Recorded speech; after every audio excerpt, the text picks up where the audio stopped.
जिस परिंदे के पास हम खड़े हैं बस ये गोल्डन ईगल है। फ़िज़ाओं में जो शिकार करके खाने वाले परिंदे हैं वो ये ईगल साइज़ में बड़ा होता है। इसको आप शेर से कंपेयर कर सकते हैं।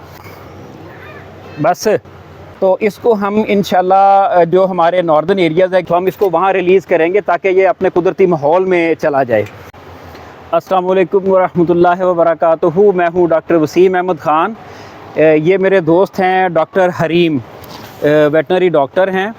तो ये जिस परिंदे के पास हम खड़े हैं बस ये गोल्डन ईगल है। इसका जो ज़ूलॉजिकल नेम है एक्विला क्राइसिटोज़। तो गोल्डन ईगल जो है ये एक रैप्टर है। रैप्टर्स के बारे में मैं बता दूं कि रैप्टर्स उन परिंदों को कहते हैं जो दूसरे परिंदों का शिकार करके, जानवरों का शिकार करके खाते हैं। तो पाकिस्तान में रैप्टर्स की तकरीबन 55 या उससे ज़ायद अक़साम हैं। तो उसमें कुछ उल्लू हैं, गिद्धे हैं, चीले हैं, ईगल्स हैं, फैल्कन्स हैं।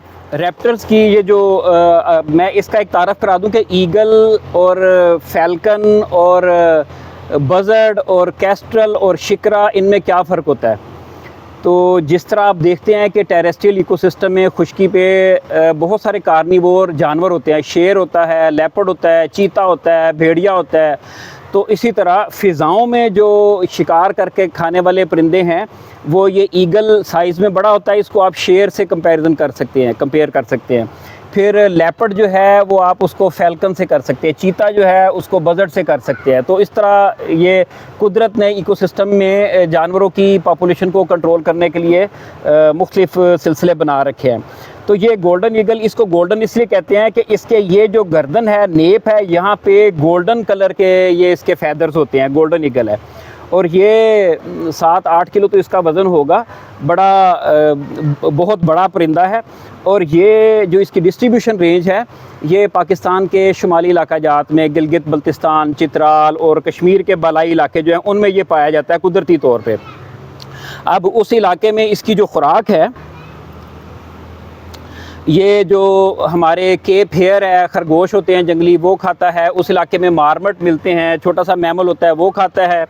फिर जो चूहे हैं उनको पकड़ लेता है और लोमड़ी जो रेड फॉक्स है उसको पकड़ लेता है। तो बहरहाल ये उन इलाकों में जो इस तरह के जानवर हैं उनकी पॉपुलेशन को कंट्रोल करता है। मैंने उठा तो लिया है, तो ये वज़नी है काफ़ी। भाईजान क्या हाल है आपका? हमारी दोस्ती नई हुई है तो बस इसे उतार दें वापस, ये उड़ने की कोशिश करेगा। नीचे उतार दें।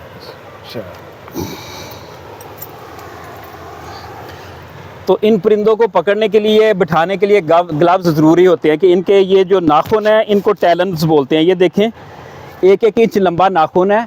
तो ये जब बैठते हैं तो ग्रिप करते हैं तो ये नाखून अंदर पेवस्त हो जाते हैं।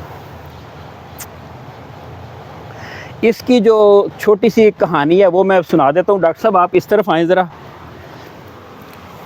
कि ये जो बल्कि ये डॉक्टर साहब खुद सुनाएंगे कि डॉक्टर साहब ये किस तरह आपके हाथ आ गया, किस तरह आपने पकड़ लिया। ये तो इन इलाकों में होता नहीं। हम इस वक्त इस्लामाबाद में मौजूद हैं, तो इस्लामाबाद इसकी डिस्ट्रीब्यूशन रेंज नहीं है। तो डॉक्टर साहब बताएंगे कि ये इनके पास कैसे आया। जी डॉक्टर साहब। बिस्मिल्लाहिर्रहमानिर्रहीम। सबसे पहले तो मैं डॉक्टर वसीम साहब का शुक्रिया अदा करता हूँ कि इन्होंने एक अवेयरनेस वीडियो बनाई और मुझे कांटेक्ट किया। और इसके बारे में जब उनको पता लगा, बहुत ज़्यादा कंसर्न थे वो कि हमने कहाँ से इसको रेस्क्यू किया, इसका हाइट क्या है, इसकी वेट क्या है और किस किस्म का है, मेल है, फ़ीमेल है। वो मैं बातें आपको बताता हूँ। खैर लॉन्ग कट शॉर्ट ऐसे था कि 2 माह पहले गालिबन हमें एक call I early in the morning around 8-8:30 बजे कि एक गोल्डन ईगल है। गोल्डन ईगल नहीं था, उन्होंने कहा कि एक कोई स्पीशीज़ है जो कि एक छत पे बैठी है किसी बिल्डिंग के, तो जिसके दोनों पाँव में रस्सियाँ हैं, लगता है कि जैसे टेम है और एस्केप हुई है कहीं से, वाइल्ड नहीं है, एस्केप हुई है कहीं से।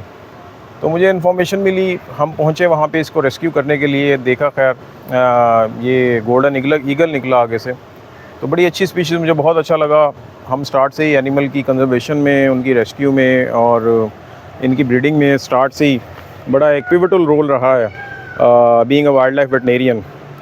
So we rescued that bird from building और हमने इसको रेस्क्यू किया। कोई इतनी रॉकेट साइंस नहीं लड़ाई, कोई एनिमल को, बर्ड को हमने कोई ज़ख्मी नहीं किया, कुछ नहीं किया। हमारा स्टाफ ट्रेंड है पूरा, जो कि ऑलरेडी वाइल्ड एनिमल्स के साथ काम करते हैं। तो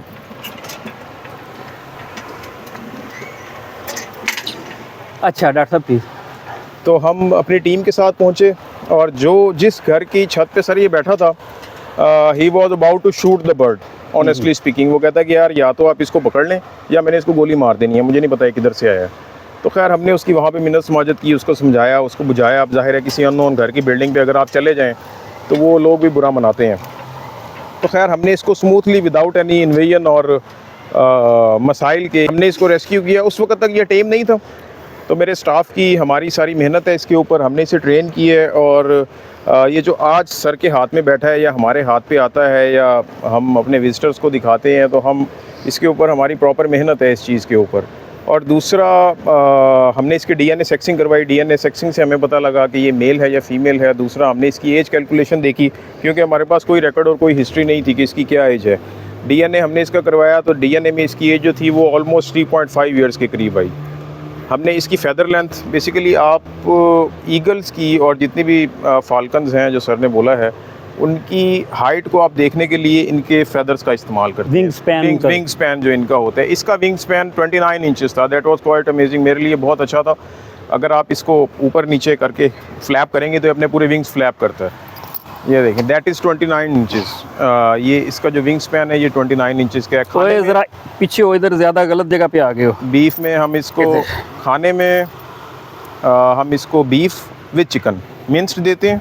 इतना ज़्यादा नहीं देते कि ये ओवरवेट हो जाए और इतना कम नहीं देते कि ये अंडरवेट हो। मल्टीविटामिन्स में हम इसकी ब्रीडिंग के लिए कुछ सप्लीमेंटेशन चलवाते हैं और हम कोशिश कर रहे हैं या तो इसके साथ का पेयर लें या फिर इसको इसके नेचुरल हैबिटेट में हम रिलीज़ कर दें। जी डॉक्टर साहब जज़ाकल्लाह शुक्रिया। मैं मुख्तसरन जो डॉक्टर साहब ने बताया मैं अपने अल्फाज में भी बता दूं कि डॉक्टर साहब ने जब ये पकड़ा था तो एक बिल्डिंग के ऊपर बैठा हुआ था, उसके टांगों में दो इस तरह ये जो लेदर का एक बना हुआ है और रस्सियाँ थी और डॉक्टर साहब ने पकड़ लिया। अच्छा किया, अगर डॉक्टर साहब ना पकड़ते तो जो ओनर था या तो वो इसको शूट कर रहे थे या कोई और आके इसको ट्रैप कर लेता, कब्जे में ले लेता और कैद में ले आता। तो अभी इसको कोई 3 हफ्ते से ज़्यादा, डॉक्टर साहब 3 हफ्ते हो गए, डेढ़ माह हो गया इसको यहाँ पे। तो अभी हम इसको बिल्कुल हेल्दी है, कोई प्रॉब्लम नहीं है, ये टेम्ड है। तो इसको अगर हम यहाँ पे रिलीज़ करेंगे तो इस्लामाबाद इसका डिस्ट्रीब्यूशन रेंज नहीं है, तो ऑब्वियसली किसी ना किसी और के हत्थे चढ़ जाएगा। क्योंकि इसको जो फैल्कनर्स हैं वो इसको पालते हैं, जो बाज रखने के आदी हैं, शौकीन है, वो इसको पकड़ते हैं, पालते हैं। ये कारोबार है, ये भी लोग इसको पकड़ के जंगलों से रखते हैं। तो इसको हम इंशाल्लाह जो हमारे नॉर्दर्न एरियाज़ है, गिलगित बल्तिस्तान या चित्राल का इलाका या कश्मीर के नॉर्दर्न एरियाज़, वहाँ पे जहाँ मुनासिब हुआ हम इंशाल्लाह इसको महीने तक या 15 दिन के बाद, हम जब मौसम थोड़ा सा सेट होता है तो हम इसको वहाँ रिलीज़ करेंगे ताकि ये अपने कुदरती माहौल में चला जाए। तो इंशाल्लाह इसको हम रिलीज़ करेंगे। और ये देखें कितनी जल्दी सबके साथ मानूस हो गया। इसका मतलब ये है कि जानवर कोई भी हो, कितना भी ख़तरनाक से ख़तरनाक क्यों ना हो, प्यार का भूखा होता है। अगर प्यार से आप उसके साथ टैकल करते हैं, डील करते हैं, तो वो टेम हो जाता है। तो हम तो जंगलों में, पहाड़ों में जानवरों के साथ खेलते रहते हैं। तो ये हमारा ज़ाती तजर्बा है कि चंद दिन नहीं, चंद घंटे में आप जानवर को बिल्कुल अपना दोस्त बना सकते हैं, कितना भी खूनखार जानवर क्यों ना हो। तो ये आम तौर पे इस तरह करीब नहीं आने देते। तो बस ये भी कह रहा है कि मुझे ज़रा हल्का हाथ रखे, ज़ोर से ना। एग्जैक्टली ऐसी है। अगर आप इसका टैलेंट साइज़ देखें तो इसका टैलेंट साइज़ बहुत ज़्यादा बड़ा है as compare to normal golden eagle जो लोगों के पास होते हैं। इसका टैलेंट साइज़ जो है वो बहुत ज़्यादा आपको बड़ा लगेगा। और इसकी अगर आप बीक देखें, बीक की स्ट्रेंथ देखें, बीक की शार्पनेस देखें, फुली ग्रोन अडल्ट ये नहीं है, ये जुवेनाइल फेज़ के अंदर है अभी अपनी। तो आपको आइडिया होगा कि ये खूनख्वार है, but at the same time he needs companionship and care, जो कि हमारे यहाँ पे प्लेस पे हमारे ज़ू में इसको मिली है। हमारे कीपर्स का भी है, हमारे वर्कर्स का भी है, इसमें सारी मेहनत है जो हमने इसके ऊपर की है। But he is now in the safe hands, वो कोई मसला नहीं है इसको। बट अगेन सेइंग कि एनिमल नीड्स केयर और love and companionship you can say. जी डॉक्टर साहब बहुत बहुत शुक्रिया, जज़ाकल्लाह। Thank you.